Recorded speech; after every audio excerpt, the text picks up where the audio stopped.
आइए, good morning students.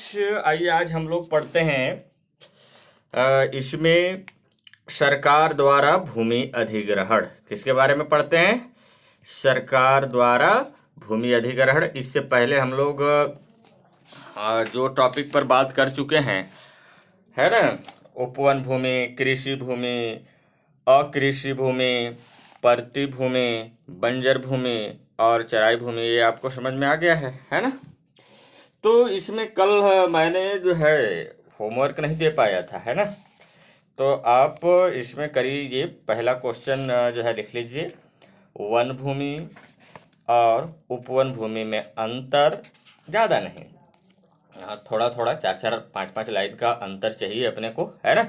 One भूमि और उपवन भूमि में अंतर। उसके बाद अगला क्वेश्चन है कृषि भूमि एवं अकृषि भूमि में अंतर स्पष्ट कीजिए, ठीक है। उसके बाद अगला है तीसरा क्वेश्चन, परती भूमि एवं बंजर भूमि में अंतर स्पष्ट कीजिए, ठीक है।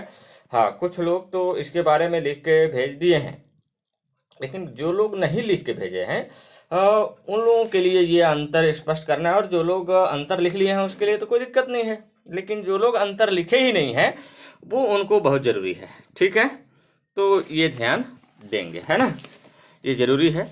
उसके बाद हम लोग आगे आते हैं, ठीक।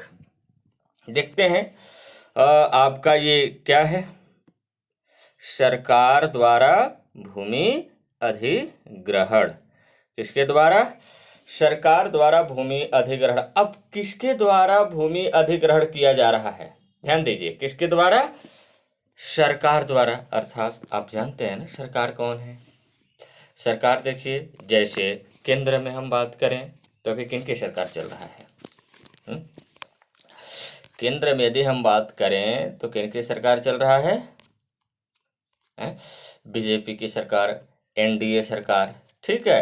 एनडीए उन्हीं को बोलते हैं। ये एक गठबंधन होता है और उस गठबंधन के तहत जो है वो शासन व्यवस्था चल रहा है, ठीक है।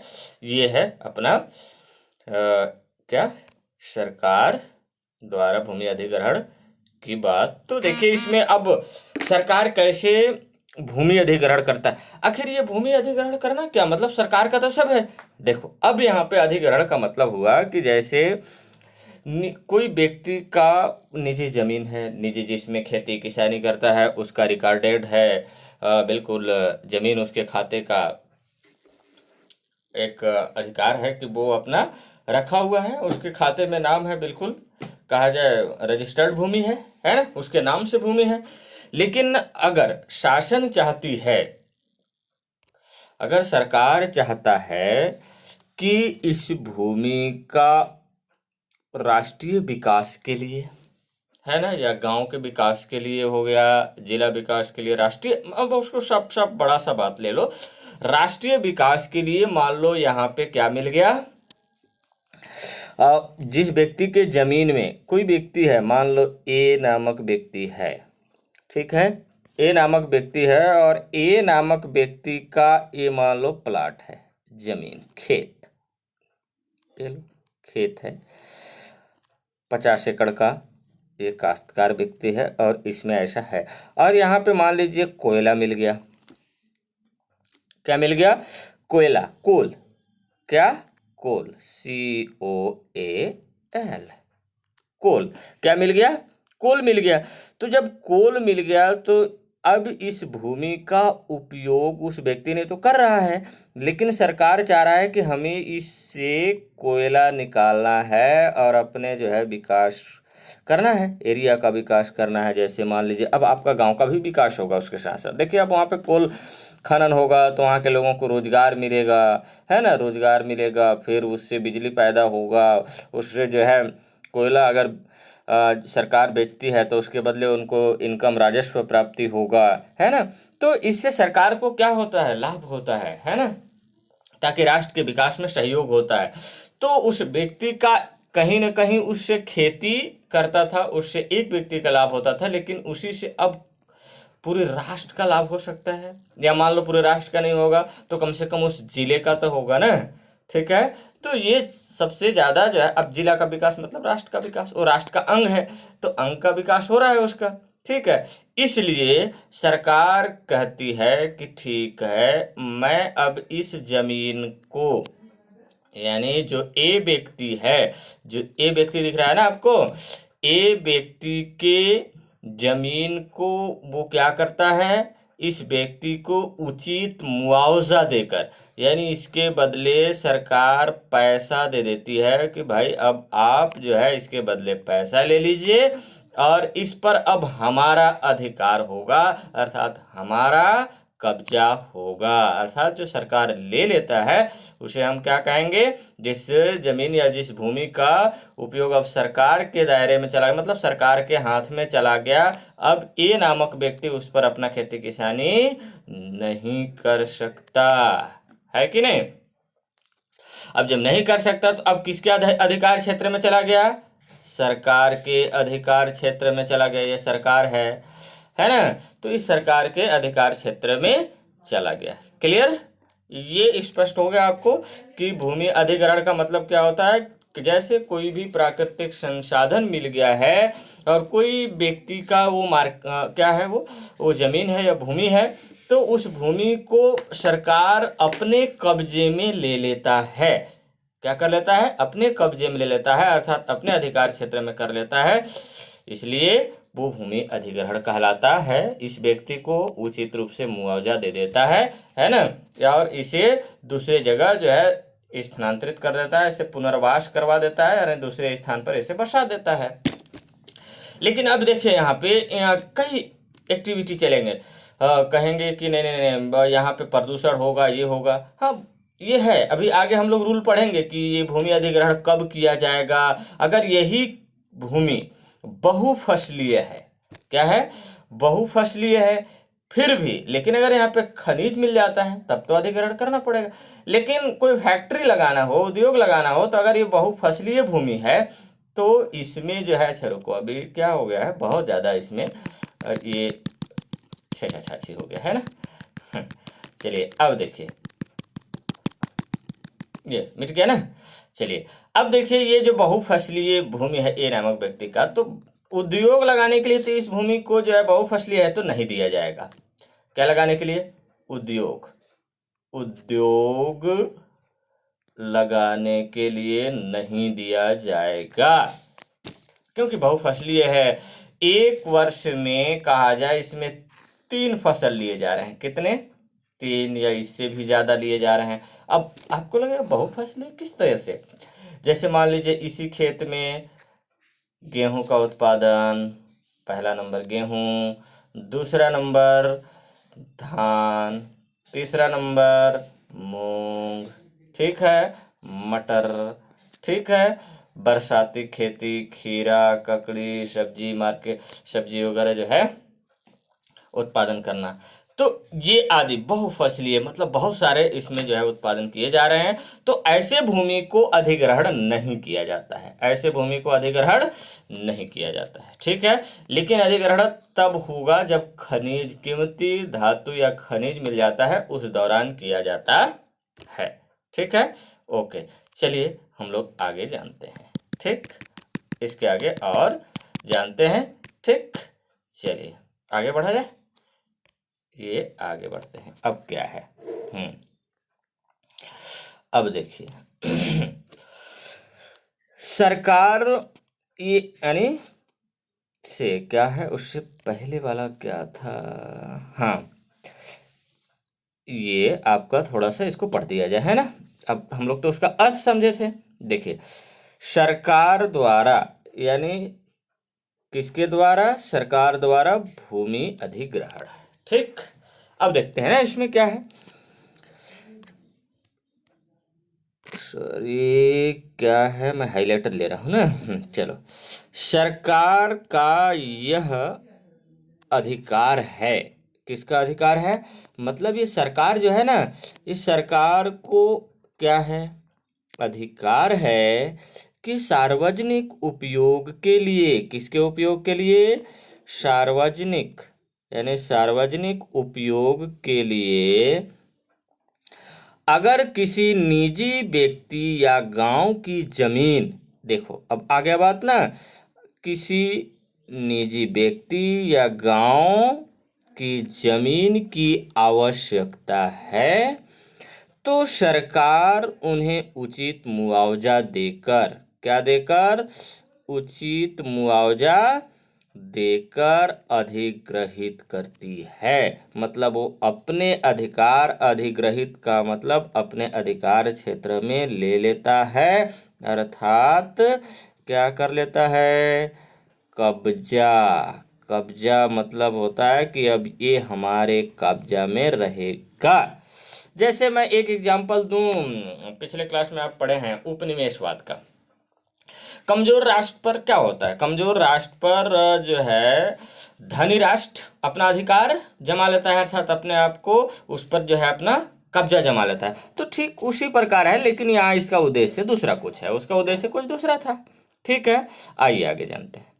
इस कानून की मदद से, यानी भूमि अधिग्रहण की कानून की मदद से, आगे मिलेगा अब से आपको, यहाँ से सरकार विभिन्न उपयोग, यानी सरकार इसके मदद से विभिन्न, यानी कई उपयोग, यानी विभिन्न उपयोगों जैसे सड़क, रेल मार्ग, हवाई अड्डे, है ना, हवाई अड्डे, खदान, औद्योगिक क्षेत्र, अस्पताल, दफ्तर, बांध आदि के लिए जमीन की व्यवस्था करती है।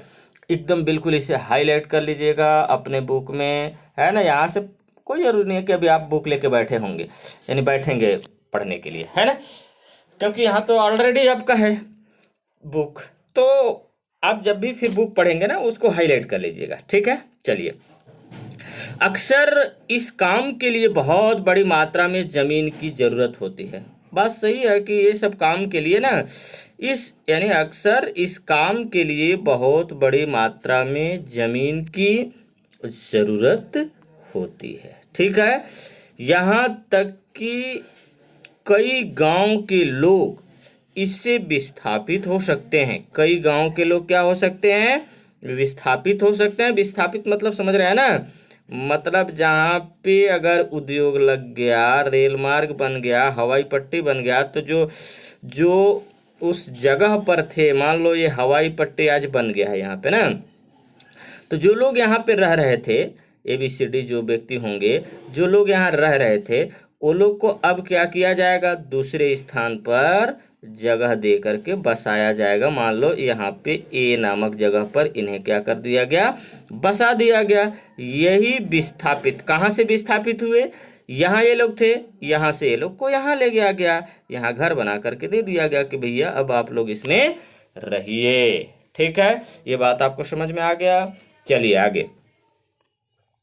जैसे हमने ऊपर पढ़ा था कि ऐसे में उचित मुआवजा कैसे तय किया जाए, इसको लेकर विवाद रहा है। यानी देखिए, अब उचित मुआवजा इसका कितना होगा, इसके लिए विवाद रहा। क्या रहा, विवाद रहा है। आगे जानेंगे सब के बारे में, है ना। तो 2013 में इस संबंध में, कब, 2013 में इस संबंध में एक महत्वपूर्ण कानून बना। क्या बना, एक महत्वपूर्ण कानून बना। बिल्कुल इसे हाईलाइट कर लेंगे। मैं हाईलाइटर का कलर बदल देता हूँ। चलिए, ये हाईलाइट मैं और एकदम अलग रंग से कर देता हूँ इसको। देखिए ये फलना, ठीक है। यानी भूमि अधिग्रहण अधिनियम, ये क्या बन गया, एक कानून बन गया। क्या बन गया, एक नियम, एक कानून बन गया। ठीक है, इसके प्रमुख बिंदु के बारे में बॉक्स में हम लोग देखेंगे। ये जो बॉक्स दिख रहा है आपको, इस बॉक्स में देखेंगे। ठीक है, शिक्षक के साथ चर्चा भी करेंगे। चलो हमारे साथ चर्चा कर लो। ठीक है, आइए आगे बढ़ते हैं। ये फलना का चर्चा चलेगा अभी। ठीक है, किसका चर्चा चलेगा, भू अधिग्रहण का। अच्छा, हाईलाइटर बदल दूं क्या, किस कलर में कर दूं, ऐसा। चलो मैं इस कलर में कर देता हूँ। ठीक है, अब इसका कलर ऐसा, अरे ये अच्छा नहीं लग रहा है, कोई बात नहीं। अब देखिए आगे बात करते हैं हम लोग इसमें कि भू अधिग्रहण अधिनियम 2013, कब, 2013 में भूमि अधिग्रहण अधिनियम एक कानून बनाया गया। अब लगता है कि ये भूमि अधिग्रहण अधिनियम कानून कैसे बनता है, तो कानून अब हम लोग जब पॉलिटिकल में जाएंगे ना, तो ये कानून बनाने का सारा प्रक्रिया मैं बताऊंगा, एक एक प्रक्रिया बताऊंगा। बस थोड़ा सा यहाँ एक चीज़ समझ लीजिए। जैसे आप जानते होंगे, जैसे मान लीजिए ये लोकसभा है, क्या है, लोकसभा। मान लीजिए यहाँ पे एल से आप समझिए लोकसभा और आर से समझिए राज्यसभा। ये सब कहाँ होगा, केंद्र सरकार में।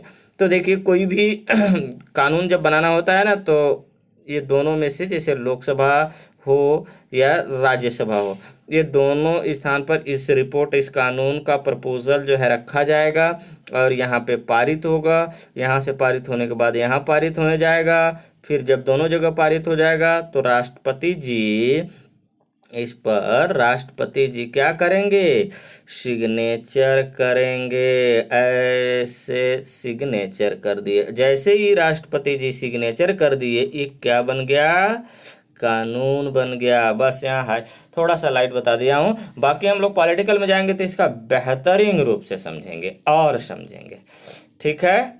चलिए अब मैं यहाँ पे थोड़ा सा इसको हटा देता हूँ, है ना, ये ऐसा मिटा दिया। मेरे पास इरेजर भी है, आपके पास थोड़ी है। चलिए रखे रहना, आगे बात करते हैं ना। भूमि अधिग्रहण अधिनियम 2013, ये हमारा अधिग्रहण अधिनियम कानून बन गया है। अब इस कानून के अंदर कौन कौन सा बिंदु है, एकदम बिल्कुल समझना अच्छे से, क्योंकि बहुत इम्पोर्टेंट है ना, ठीक है। तो देखिए इस अधिनियम में भूमि अधिग्रहण के साथ साथ पुनर्वास एवं पुनर्स्थापन का भी प्रावधान है, प्रोविजन है।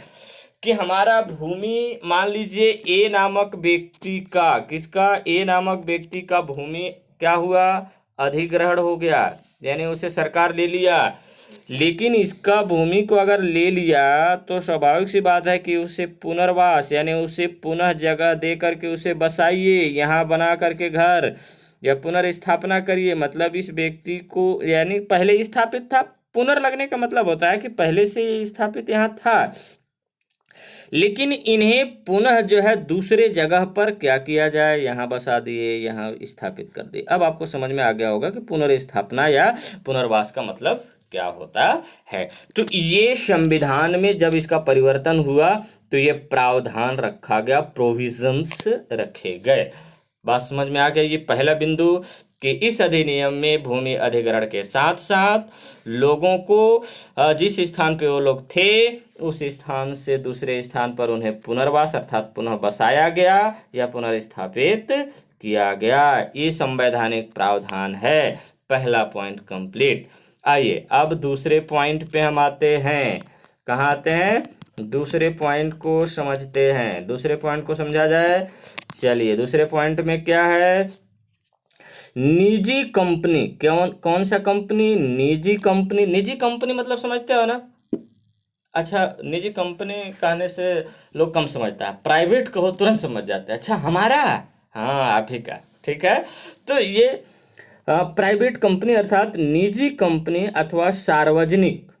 कौन? सार्वजनिक। सार्वजनिक मतलब अब यहाँ पे सरकार आ गया। सार्वजनिक मतलब सरकार, सार्वजनिक सरकार, लेकिन उसके साथ क्या है? निजी भी। तो यहाँ पे बात है कि सार्वजनिक निजी भागीदारी, यानी सरकार और निजी कंपनी दोनों का भागीदारी होगा। मान लो 51% अगर सरकार की भागीदारी है, कितना परसेंट? 51% सरकार की भागीदारी है, प्लस इसमें अब 49% किसका होगा? कंपनी का होगा। अब इसको हम क्या कहेंगे? सरकारी निजी भागीदारी, मतलब साझेदारी वाला काम हो गया। ठीक है, चलिए आगे जानते हैं। अब उसी प्रकार होता है। तो भागीदारियों के इस्तेमाल यानी सार्वजनिक निजी भागीदारियों के इस्तेमाल हेतु भूमि के अधिग्रहण के मामले में 80% विस्थापित व्यक्तियों की सहमति अपेक्षित है। अब क्या कह रहा है? मान लीजिए वहां पे 100 लोग रहते हैं, एग्जाम्पल के लिए, अभी इसको समझने के लिए, 100 लोग वहां पे रहते हैं, तो 100 लोग जो रहते हैं, 100 लोग में से कम 80 लोग एग्री हो जाने के लिए, विस्थापित होने के लिए, तभी एक कानून बन पाएगा, अन्यथा नहीं। क्योंकि 80 लोग, ये 10 लोग अगर मान लीजिए एग्री हैं तो बन जाएगा, नहीं बनेगा, बोलेगा नहीं बनेगा, ये नहीं बन पाएगा। तो 80% विस्थापित व्यक्तियों की सहमति जरूरी होता है, उससे सहमति पत्र पर साइन करवाया जाता है। ठीक है। हाँ, ये भी नहीं है कि अगर वो लोग नहीं भी सहमति हैं और सरकार को ये बहुत जरूरी है कि ये राष्ट्र विकास के लिए करना है तो कर सकता है, लेकिन पहले सहमति जरूरी है। ठीक है, ऐसा। चलिए आगे आइए। अब आगे हम लोग बात करते हैं, ये ऐसे ना, अगला पॉइंट तीसरा पॉइंट पर है, समझ जाइए। हर एक पॉइंट को बस समझ लीजिए और समझ के आधार पर लिख दीजिएगा, आंसर गलत होगा ही नहीं। देखिए अगला है तीसरा पॉइंट, विस्थापित या अधिग्रहण द्वारा प्रभावित परिवारों में, यानी परिवारों में संबंधित भूस्वामियों के साथ साथ वे सभी लोग भी सम्मिलित होंगे जो उस जमीन से अपने आजीविका पाते हैं, अर्थात अपने आजीविका का मतलब अपने जीवन यापन करते हैं उस जमीन से। ठीक है, पाते थे, जैसे कौन कौन, एकदम हाईलाइट कर लीजिए, ये फलना फलना, यानी मजदूर, बटाईदार, चरवाहे, आदिवासी आदि। अब कहेंगे मजदूर तो समझ में आ रहा है सर कि मजदूर होता है जो काम करता है, लेकिन बटाईदार क्या है? बटाईदार कहने का मतलब, मान लीजिए ए नामक व्यक्ति है, इस व्यक्ति के जमीन पर वो क्या करता था, खेती किसानी करता था, और जब इसका अनाज उत्पादन होता था तो इसमें 1/3, कहने का मतलब 1/3 उत्पादन, यानी 3 हिस्सा में कहा जाए, ये मान लो टोटल 3 है, तो इसमें 3 हिस्सा में 1 हिस्सा किसको मिलता, उस जमीन के मालिक को, यानी बांट करके लेना, इस जमीन के बदले दिया 1/3। ठीक है, तो 33, यानी 100% में 33% कहो कि किसको देगा, वो जमीन के मालिक को, यानी भूस्वामी, यहाँ पे देखो भूस्वामी लिखा हुआ, इस भूस्वामी को 33% दे देगा अपना अनाज का उत्पादन। ठीक है, तो इस तरह से बटाईदार हो गया। ठीक, उसके बाद चरवाहे, मान लीजिए इसके पास, ए नामक व्यक्ति के पास बहुत सारे गाय गरू है, गाय भैंस बकरी छेरी बकरी ये सब जानते हैं ना, और भेड़, तो अब इस चरवाहे इसके हैं, तो इस चरवाहे भी इसमें भागीदारी होंगे। उसके बाद आदिवासी भी जहाँ पे रह रहे हैं, है ना, उनके यहाँ काम कर रहे हैं, तो ये लोग भी इसमें सहमति होंगे, यानी इनका भी सहमति जरूरी है। ठीक है, चलिए आगे बात करते हैं। ठीक, लीजिए अब आगे हम लोग बात करते हैं, अगला पॉइंट कौन सा पॉइंट है, ये चौथा, केवल अति विशेष, ये देखो, केवल अति विशेष परिस्थितियों में बहुफसलीय व सिंचित कृषि भूमि का गैर कृषि उपयोग के लिए अधिग्रहित किया जाएगा। मैं बात किया था ना पहले कि कोई विशेष परिस्थिति हो, अति विशेष जिसको कहेंगे कि नहीं, यहाँ पे अब डायमंड पाया गया है, अब डायमंड पाया गया है, तो स्वाभाविक सी बात है कि अब वो अति विशेष खनिज मिल गया है, यानी धातु मिल गया है, तो अब तो करना पड़ेगा, और कोई बहुत जरूरी है, उस दौरान जो है भूमि का जो है ये बहुफसली हो या कृषि भूमि को गैर कृषि में परिवर्तित किया जाएगा, अधिग्रहित किया जाएगा। ये बात समझ में आ गया होगा, ज़्यादा क्रिटिकल है नहीं। ठीक है, अगला पॉइंट पे आइए। अगला है अधिग्रहण से पूर्व, अधिग्रहण से पूर्व उस जमीन के उपयोग के परिवर्तन का, अधिग्रहण से पूर्व उस जमीन के उपयोग के परिवर्तन का सामाजिक व पर्यावरणीय प्रभाव का अध्ययन किया जाएगा, है ना, बात समझ लीजिए। सामाजिक व पर्यावरणीय प्रभाव का भी अध्ययन किया जाएगा अधिग्रहण करने से पहले, यानी भूस्वामी के जमीन को लेने से पहले ये काम किया जाएगा।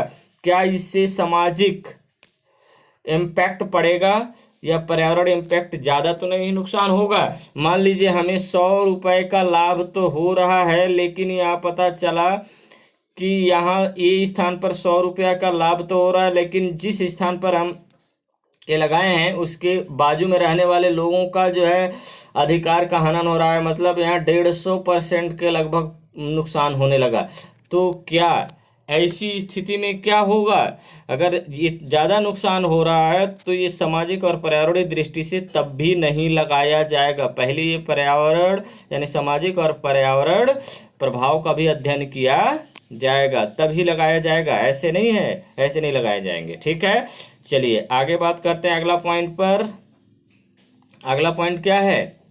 अगला पॉइंट है आपका भूस्वामियों व अन्य को उचित मात्रा में मुआवजा दिया जाएगा। यानी भूमि का जो मालिक है, भूस्वामी मतलब क्या, भूमि का मालिक, ऑनर है ना, भूस्वामियों व अन्य को उचित मात्रा में मुआवजा दिया जाएगा। अन्य का मतलब क्या, अन्य का मतलब वो कि जो बटाईदार और चरवाहे थे उनको भी दिया जाएगा कुछ काच, क्योंकि उन्हीं पर डिपेंडेंट थे ना वो, इसलिए। ठीक, अब आइए आगे।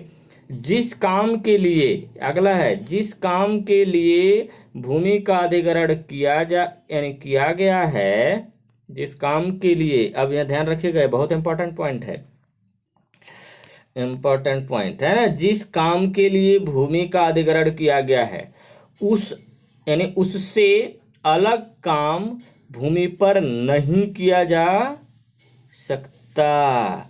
यानी उससे अलग काम भूमि पर नहीं किया जा सकता।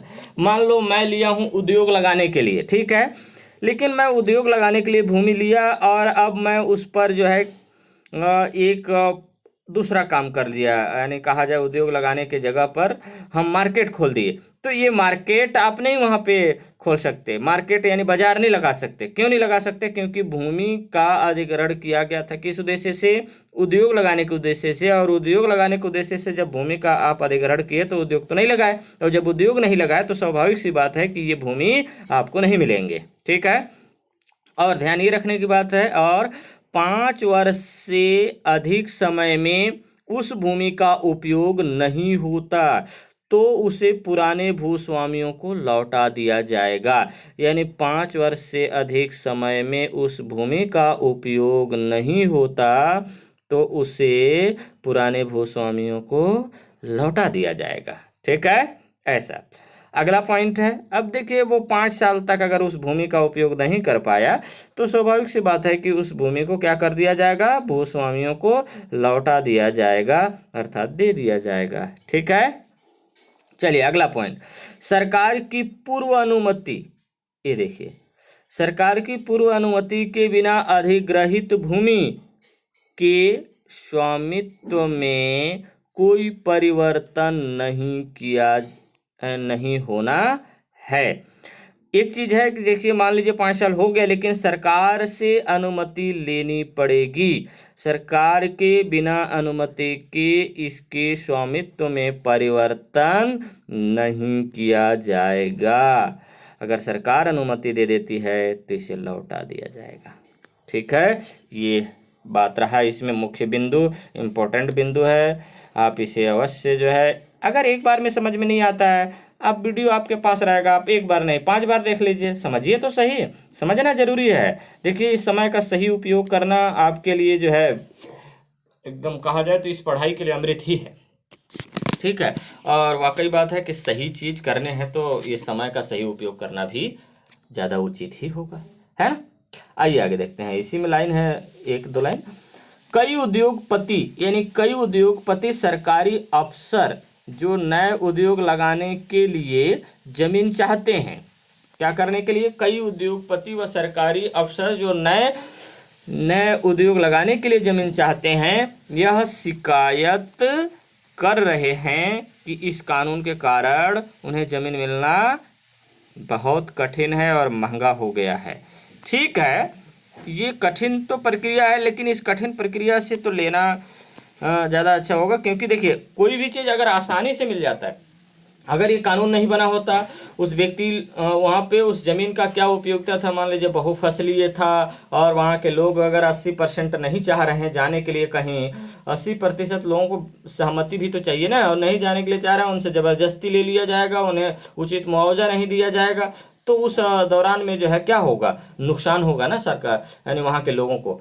तो इसलिए सरकार ये कानून बना करके लाई है ताकि ये एकदम बिल्कुल सहजता से लोग लेकर के भूमि अधिग्रहण न कर सके। क्योंकि देखिए ये सिर्फ सरकार ही भूमि अधिग्रहण नहीं करती है, ये उद्योग यानी कंपनी वाले लोग भी करते हैं। तो कंपनी वाले लोगों को जो है इस सारी चीज़ों को उससे लोगों का जो नुकसान होता है उस नुकसान से बचाने के लिए कानून लाया गया है। ये कानून का यानी कंपनी का मनमानी नहीं यहाँ चलेगा। यानी सरकार किसका है? जनता का, यानी जनता द्वारा बनाया गया सरकार है, तो जनता की भागीदारी तो होना जरूरी है। सरकार का ये काम बहुत अच्छा है और इस आधार पर ही काम होना चाहिए। ठीक है, तो आगे अब हम लोग देखेंगे क्या है मृदा। अब मृदा के बारे में हम लोग अगले दिन देखेंगे। आज बस यहीं तक। और एक क्वेश्चन है पॉपुलर क्वेश्चन, आप इस क्वेश्चन को जो है एकदम बिल्कुल बेहद लिख करके 2 बार पढ़ करके, नहीं समझ में आता एक बार और सुन लीजिए और दिमाग में रचा बसा लीजिए। तो क्वेश्चन लिखिए, भूमि अधिग्रहण अधिनियम 2013 के प्रमुख बिंदुओं के बारे में विस्तृत वर्णन कीजिए। है ना, जितने बिंदु है वो सारा का सारा बिंदु आप लिख दीजिए। और अगर आपको बताना हो तो जैसे मैं बताया हूँ वैसे आप इसको एक्सप्लेन भी कर सकते हैं, है कि नहीं। चलिए धन्यवाद, बस आज के लिए इतना ही। जो पिछले क्लास में हम पढ़ाए थे उसे भी होमवर्क दिए हैं पहले ही, तो उस पर भी विशेष ध्यान दीजिएगा। और एकदम बिल्कुल आपको व्हाट्सएप में ये होमवर्क के रूप में आपको देना ही है ना। ये आप मत समझिए कि नहीं अरे हो गया, सुन लेते हैं, समझ में आ गया, कुछ काम नहीं। देखिए, एक सुन लिए अभी ये रहेगा, लेकिन 4 दिन बाद आपको ये दिमाग से निकल जाएगा। लेकिन धीरे धीरे जब आप लिखेंगे भी और सुनेंगे भी तो आपको बात ये हो जाएगा कि वो दिमाग में रच बस जाएगा। ठीक है, तो चलिए बस इतना ही, बाकी अगले दिन बात करेंगे।